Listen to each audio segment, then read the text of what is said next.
नमस्कार दोस्तों, मैं राजीव, आपका स्वागत है राजीव आईटीआई में। आज हम बात करेंगे रैम सेक्शन के बारे में कि रैम सेक्शन यानी रैम सेक्शन होता क्या है और इसका काम क्या होता है। तो आइए जानते हैं, समझते हैं कि रैम सेक्शन आखिर होता क्या है और रैम सेक्शन काम कैसे करता है। तो आइए देखते हैं रैम सेक्शन के बारे में। आज हम लोग रैम सेक्शन के बारे में जानेंगे। ये रैम सेक्शन आखिर होता क्या है और ये कैसे काम करता है। अगर इसमें रैम सेक्शन में प्रॉब्लम हो जाएगी तो क्या क्या प्रॉब्लम हो सकती है। अगर रैम सेक्शन फॉल्टी होगा तो उसमें क्या दिक्कत होगी। तो आइए देखते हैं रैम सेक्शन के बारे में और जानते हैं इसकी ट्रेसिंग कैसे करें और इसको कैसे फॉल्ट फाइंडिंग चेक करें। तो ये रहा रैम सेक्शन, ये रैम्स है, ये रैम लगा है। अब इसके पास में जो भी कंपोनेंट्स लगा यहाँ पे ये कंपोनेंट्स लगे हैं, तो यानी कि ये रैम सेक्शन है। इसके आसपास जो भी कंपोनेंट्स लगे हैं रैम स्लॉट के आसपास, तो ये हमारा रैम सेक्शन है। इसको हम क्या बोलेंगे, रैम सेक्शन।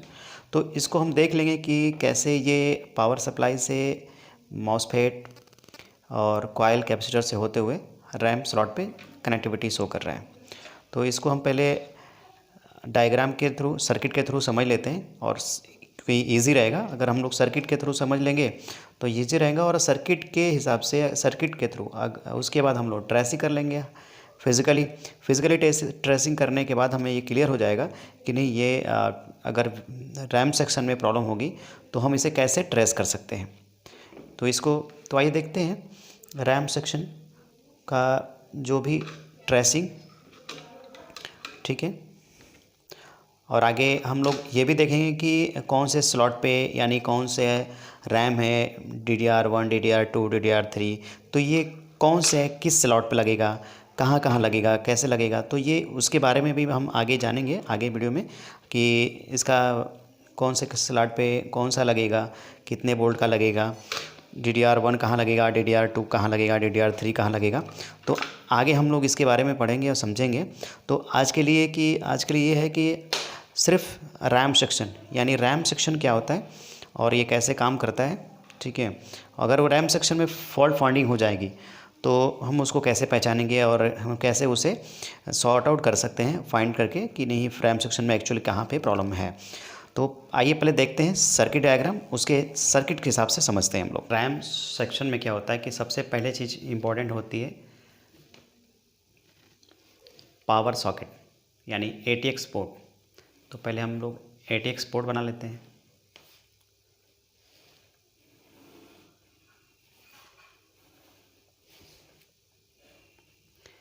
ये ATX पोर्ट यानी पावर जहाँ पे इंजेक्ट होगा, कनेक्ट होगा, वो पिन है। तो ये पावर जो जैक कनेक्ट होता है ATX पोर्ट पे कितने पिन का होता है, 20 to 24, 1 2 3 4 5 6 7 8 9 10 11 12।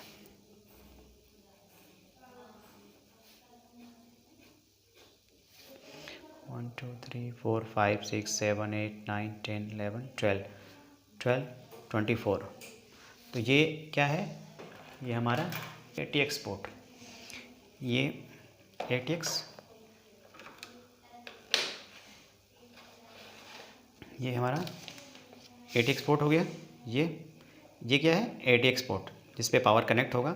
अब यहाँ से कहाँ से कैसे सप्लाई, किस कंपोनेंट से होके सप्लाई रैम सेक्शन तक यानी रैम स्लॉट तक जाएगी, तो इसको हम लोग ट्रेस करते हैं और सर्किट डायग्राम के थ्रू पहले क्लियर करते हैं। पहले इसको पहचानते हैं कि कहाँ से कैसे सर्किट डायग्राम, कहाँ से कैसे जा रहा है और सप्लाई कैसे जा रही है, उसको फिजिकली भी ट्रेस करेंगे। पहले हम लोग इसको डायग्राम बना के समझ लेते हैं कि नहीं कहाँ से कैसे कनेक्टिविटी है। उसके बाद फिजिकल यहाँ पे भी हम ट्रेस करके दिखाएंगे कि नहीं एक्चुअल में जो डायग्राम है उसी के अकॉर्डिंग यहाँ पे कनेक्टिविटी है। तो इससे क्या हुआ कि ईजी हो जाएगा कि अगर हमें कोई भी कहीं फॉल्ट होता है तो ईज़िली इसे हम फाइंड कर लेंगे और उसे रिपेयर कर सकते हैं। तो ये पावर सर्किट हो गया ATX पोर्ट। 1 2 3 4 5 6 7 8 9 10 11 12। ठीक,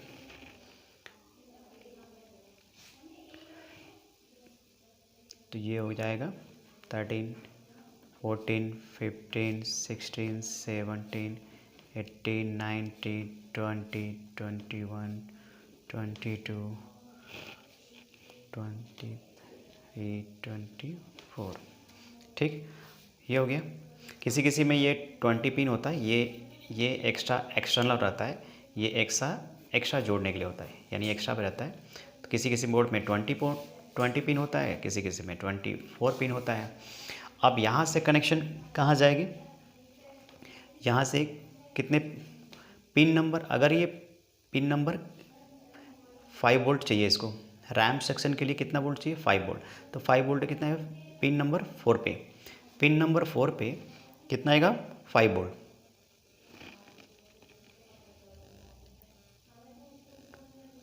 ठीक, अब यहाँ से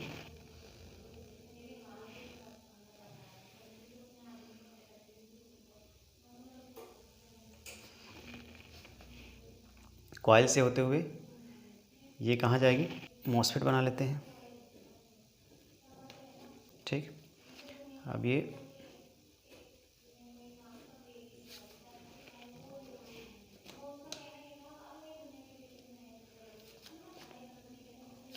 ये ड्रेन हो जाएगा, फिर गेट ये, और ये सोर्स। तो ये पिन नंबर 4 से जब ये पावर निकलेगा 5 वोल्ट कॉइल से होते कितना कहाँ पे जाएगा, रेगुलेटर मॉसफेट, यानी कि ये पहले जाएगा रेगुलेटर मॉसफेट पे, Q1 regulator MOSFET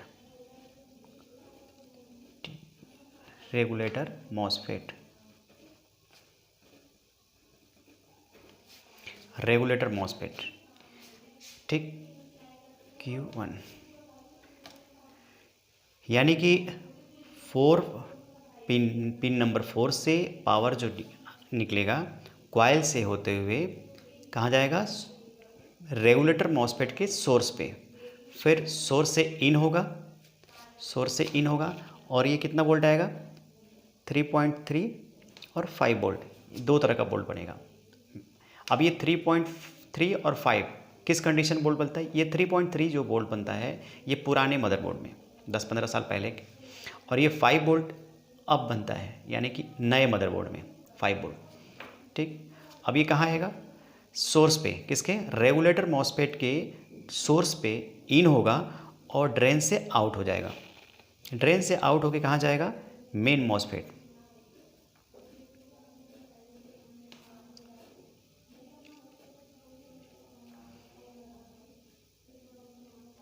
main MOSFET के ड्रेन पे, इस रेगुलेटर मॉसफेट के ड्रेन से आउट होगा, और मेन मॉसफेट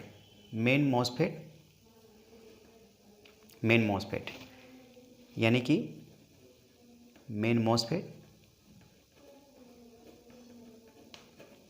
मेन मॉसफेट के ड्रेन पे आएगा, और ड्रेन पे आने के बाद ये क्या है, गेट, ये सोर्स से आउट होगा, ये जाएगा ड्राइवर मॉसफेट के गेट पे। ये कहाँ जाएगा, ड्राइवर मॉसफेट के, पहले तो ध्यान दीजिए यहाँ पे 5 वोल्ट निकलेगा पिन नंबर 4 से, 8x पावर कनेक्टर, ये क्या है 80x पावर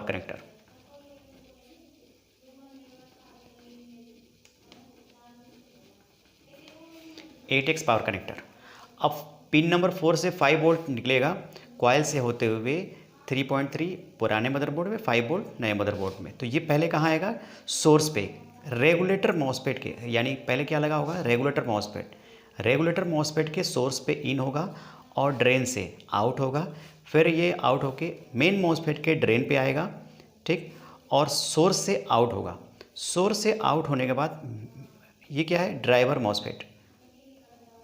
मॉसफेट के ड्रेन पे आएगा, और ड्राइवर मॉसफेट के ड्रेन से ही यहाँ पे क्या करेगा,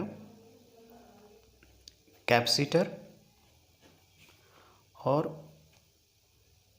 कॉइल, कैपेसिटर और कॉइल से होते हुए ये क्या हो जाएगा, आउटपुट हो जाएगा। कैपेसिटर और कॉइल से होते हुए आउटपुट हो जाएगा। और ये कहाँ जाएगा, ये अकॉर्डिंग टू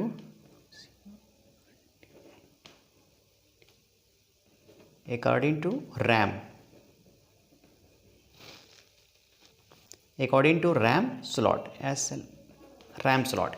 दैट मीन्स कि रैम स्लॉट अकॉर्डिंग, यानी कि किसी किसी रैम जो होता है वो DDR1, DDR2, DDR3, तो DDR1, DDR2, DDR3 तो अकॉर्डिंग टू रैम, यानी कि अगर किसी को 1.8, 1.5, 1.2, तो इस तरह का बोल्ट जो भी बनेगा तो वो रैम स्लॉट पे जाएगा अकॉर्डिंग टू रैम, यानी कि जितना रैम हो रिक्वायरमेंट होगी उसी के हिसाब से वो बोल्ट प्रोवाइड होगा। अब ये ड्रेन से तो ये आउट हो जाएगा, सीधे कैपेसिटर कॉइल से होते हुए रैम सेक्शन पे, रैम स्लॉट पे आउटपुट जो होगा रैम स्लॉट पे चला जाएगा, रैम स्लॉट पे चला गया। अब यहाँ पे ड्राइवर मॉसफेट के सोर्स से क्या होगा, ये सोर्स ग्राउंड हो जाएगा, ये सोर्स ग्राउंड से कनेक्ट है। अब यहाँ पे क्या होगा, एक आईसी होगी, रैम आईसी, जिसको हम रैम आईसी बोलेंगे। अब रैम आईसी को भी पावर सप्लाई कितना चाहिए, 5 to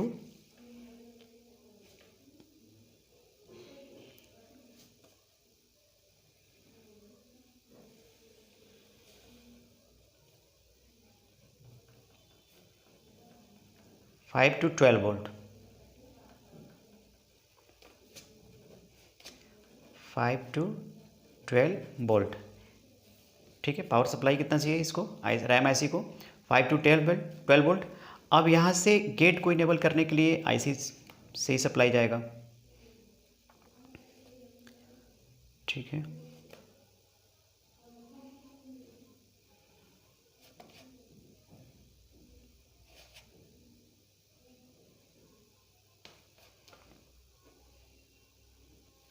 ठीक, गेट इनेबल के लिए रैम आईसी से ही बोल्ट जाएगा, जो कि ये बोल्ट होगा 5 वोल्ट, 2.5 to 5 वोल्ट, ठीक। ये गेट इनेबल हो गया। और फिर दूसरा है गेट ये,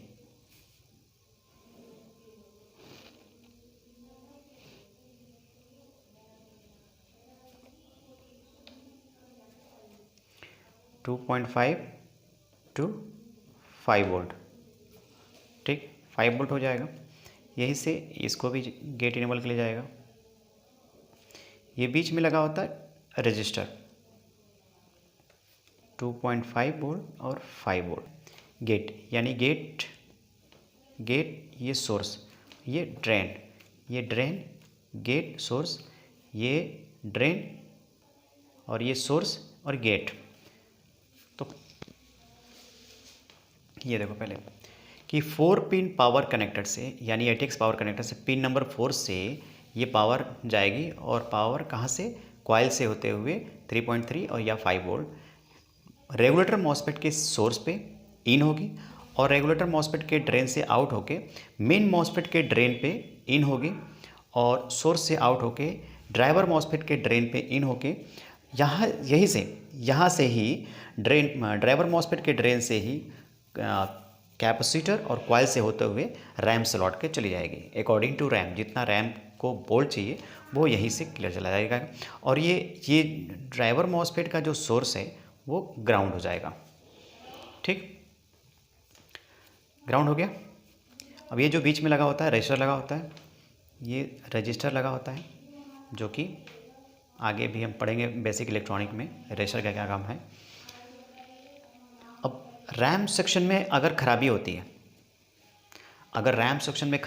है, तो ब्लू डिस्प्ले आएगा, नो डिस्प्ले आएगा और हैंगिंग प्रॉब्लम आती है। ब्लू डम नो डिस्प्ले और हैंगिंग, अगर रैम सेक्शन में प्रॉब्लम है तो ये डायग्राम हो गया। डायग्राम के थ्रू हम लोग ने देख लिया, समझ गया कि कहाँ से कैसे सप्लाई, कहाँ से कैसे जा रहा है। यानी कि 4 पिन पावर से कॉइल से होते हुए रेगुलेटर मॉसफेट के सोर्स पे इन होगा और ड्रेन से आउट होके मेन मॉसफेट के ड्रेन पे इन होगा और सोर्स से आउट होके ड्राइवर मॉसफेट के ड्रेन पे इन होगा और ड्राइवर मॉसफेट के ड्रेन से ही कैपेसिटर कॉइल से होते हुए रैम स्लॉट पे चला जाएगा ये अकॉर्डिंग टू रैम। तो अकॉर्डिंग टू रैम की 3.3 वोल्ट, ठीक, 2.5 volt, 1.8 volt, 1.5 volt, 1.2 volt, 1 volt, ये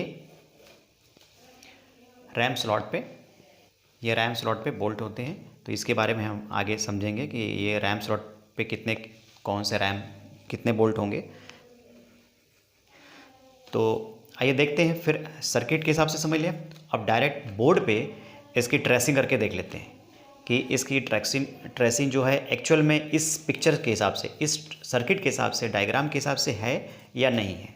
तो हम क्लियर कर लेते हैं। चलिए आइए देखते हैं। तो आइए ट्रेसिंग करके हम लोग मल्टीमीटर के थ्रू चेक कर सकते हैं, चेक कर लें कि कहाँ पे कैसे इसका सर्किट जो हम लोगों ने ये सर्किट बनाया है, सर्किट के हिसाब से हम लोगों ने जो समझा है इसे, तो एक्चुअल में इस हिसाब से मदरबोर्ड पे कनेक्टिविटी है या नहीं है, इसको कंफर्म करते हैं। ठीक, तो अब मल्टीमीटर लेंगे और मल्टीमीटर को कहाँ सेट करेंगे,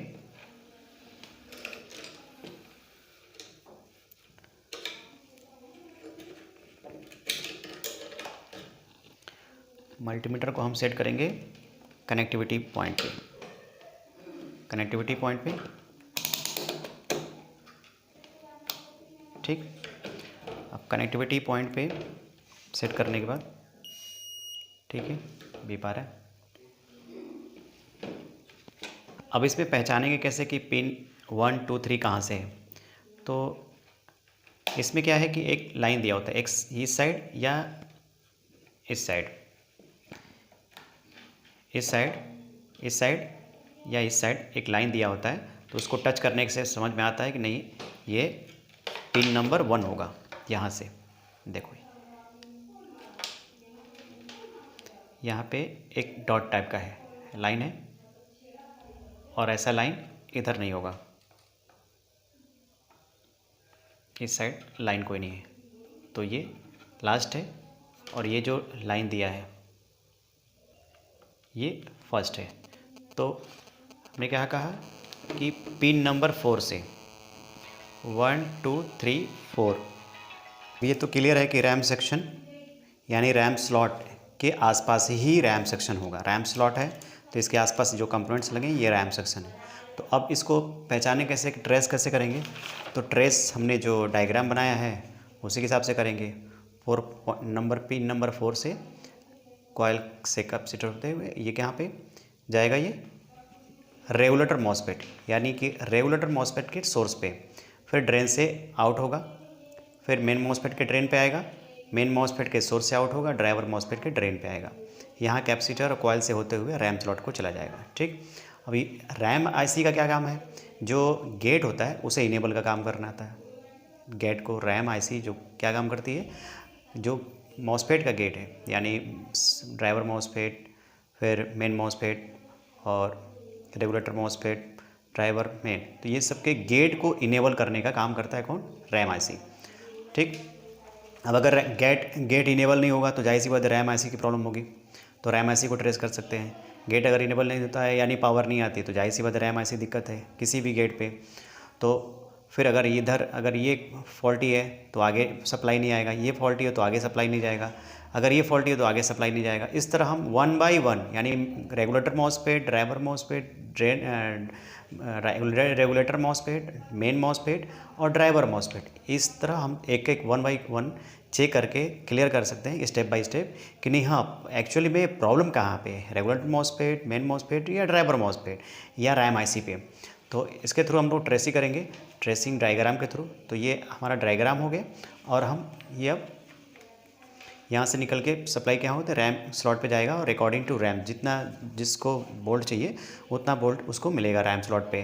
तो अब रैम स्लॉट और रैम पे बोल्ट और ये रैम कितने DDR1 DDR2 इसके बारे में हम आगे पढ़ेंगे आगे वीडियो में, नेक्स्ट वीडियो में। तो अभी इसको हम ट्रेसिंग जितना ये हमने सर्किट बनाया है तो इसको एक बार ट्रेसिंग डायरेक्ट हम लोग इसको कंपोनेंट पे, यानी कि तो ट्रेसिंग हो गया, इसको ट्रेस करते हैं मदरबोर्ड पे। अब मदरबोर्ड पे ट्रेसिंग के लिए क्या है कि अब इसे हम पहचान सकते हैं, जान सकते हैं कि यह क्या है स्लॉट, रैम स्लॉट। अब रैम स्लॉट के आसपास में क्या है, रैम स्लॉट के ही आसपास में रैम सेक्शन होगा। तो ये रैम सेक्शन हो गया। अब रैम सेक्शन में क्या करेंगे कि हम इसको पिन नंबर, ये पिन नंबर 1 2 3 4 पिन नंबर। अभी कंटिन्यूटी है देखो, ठीक। अब ये कंटिन्यूटी ठीक।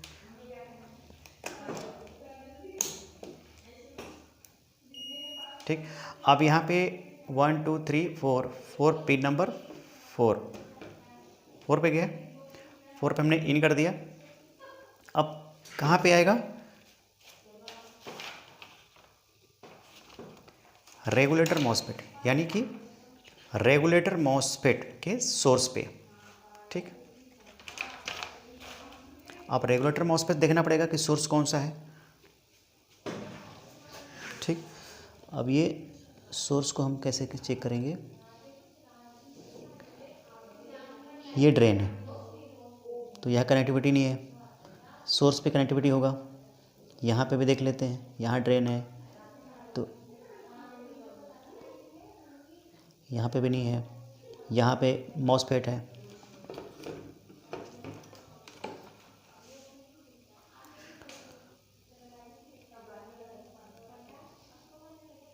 ठीक। अब ये ड्रेन चेक करेंगे, ड्रेन पे नहीं आएगा, सोर्स पे आएगा। ये सोर्स पे नहीं आएगा, ये रेगुलेटर मॉसफेट के सोर्स पे आएगा। तो रेगुलेटर मॉसफेट कहाँ पे हम देख लेते हैं हम लोग, ये भी नहीं है। फिर यहाँ पे ये क्या है,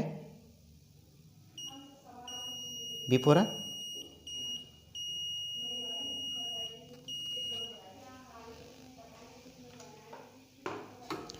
अब ये यहाँ से हो गया। अब ये सोर्स से, यानी कि रेगुलेटर मॉसफेट के सोर्स से इन होगा और आउट होगा कहाँ से, ड्रेन से, रेगुलेटर मॉसफेट के ड्रेन से। अब ड्रेन से कहाँ जाएगा, मेन मॉसफेट के ड्रेन पे। ये मेन मॉसफेट का ड्रेन, यहाँ पे ड्रेन है, यहाँ पे क्या है ड्रेन किसका, मेन मॉसफेट। यहाँ पे ड्रेन टू ड्रेन कनेक्ट होगा तो ये मेन मॉसफेट के ड्रेन पे आएगा। अब मेन मॉसफेट के ड्रेन से इन होगा और सोर्स से आउट होगा। ये सोर्स हो गया, ये सोर्स। अब सोर्स से आउट होके कहाँ जाएगा, ड्राइवर मॉसफेट के ड्रेन पे। ड्राइवर मॉसफेट ये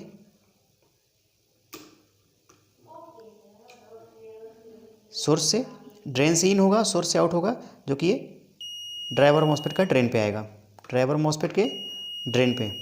ठीक। ड्राइवर मॉसफेट के ड्रेन पे, यहाँ पे इसके बगल में जो है मॉसफेट, इस सोर्स से कनेक्टिविटी देखिए, यहाँ पे ड्राइवर मॉसफेट के ड्रेन पे। अब ड्राइवर मॉसफेट के ड्रेन से कहाँ जाएगा, कॉइल और कैपेसिटर से होते हुए रैम स्लॉट को। तो अब रैम स्लॉट पर देख लेते हैं, ड्राइवर मॉसफेट क्या है, ये ड्राइवर मॉसफेट। अब ये ड्राइवर मॉसफेट के ड्रेन से ही कॉइल पे जाएगा, ड्राइवर मॉसफेट के ड्रेन देखिए, ये ड्राइवर मॉसफेट का ड्रेन से कहाँ जाएगा, कॉइल पे,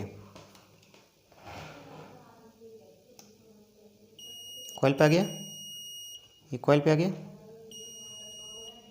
अब ये कॉइल से कहाँ जाएगा, कॉइल से कैपेसिटर पे, कैपेसिटर पे आ गया, कैपेसिटर पे आ गया। अब कैपेसिटर से कहाँ जाएगा, रैम स्लॉट पे,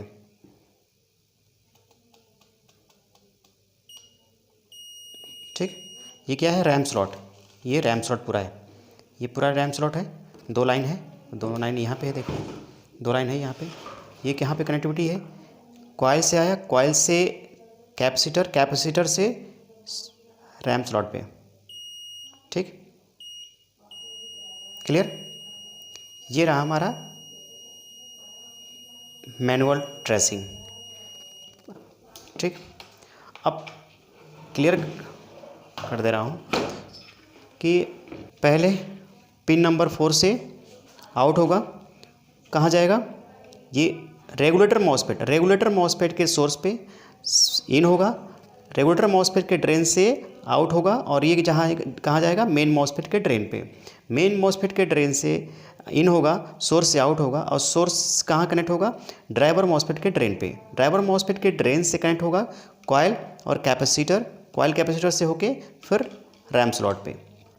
तो ये रहा फिजिकल, यानी कि ये ट्रेसिंग फिजिकल हो गई, हमने डायग्राम के थ्रू किया, डायग्राम के थ्रू हमने देख लिया, ठीक है। अब यहाँ पे देखिए डायग्राम के थ्रू कॉइल कैपेसिटर, कॉइल से होते हुए रेगुलेटर मॉसफेट के सोर्स पे, फिर ड्रेन से, ड्रेन मेन मॉसफेट के ड्रेन पे आया, और मेन मॉसफेट के सोर्स से ड्राइवर मॉसफेट के ड्रेन पे, और ड्रेन से क्या हुआ, कैपेसिटर कॉइल से होते हुए रैम स्लॉट पे चला गया, ठीक, क्लियर। अब सेम वही है सिस्टम, यहाँ पे भी वही देखने के बाद हमने क्या किया, यहाँ पे 4 पिन से यहाँ पे रेगुलेटर मॉसफेट के सोर्स, ड्रेन से आउट, और मेन मॉसफेट का ड्रेन पे इन होगा, सोर्स से आउट होगा जो कि ड्राइवर मॉसफेट के ड्रेन पे इन होगा, और ड्राइवर मॉसफेट से कॉइल और कैपेसिटर से होते हुए रैम स्लॉट पे जाएगा। तो ये रहा हमारा रैम सेक्शन, यानी अगर मॉसफेट, अगर रेगुलेटर मॉसफेट, मेन मॉसफेट और ड्राइवर मॉसफेट अगर कोई भी फॉल्टी होगा तो जाहिर सी बात आगे सप्लाई नहीं जाएगा, या कॉइल फॉल्टी होगा तो नहीं आगे सप्लाई जाएगा, या कैपेसिटर फॉल्टी होगा तो नहीं जाएगा सप्लाई आगे। तो इस तरह के 1 बाय 1 हम ट्रेस करके देख सकते हैं कि नहीं कौन सा कंपोनेंट ख़राब है। अगर रैम सेक्शन में प्रॉब्लम होगी तो क्या होगा, नो डिस्प्ले, ब्लू डिस्प्ले आएगा, और हैंगिंग प्रॉब्लम आएगी। तो इस तरह हम ट्रेस करके हम जो भी प्रॉब्लम होगी उसे हम रिजॉल्व कर सकते हैं, यानी कि रिपेयर कर सकते हैं easily RAM section. Thank you for watching.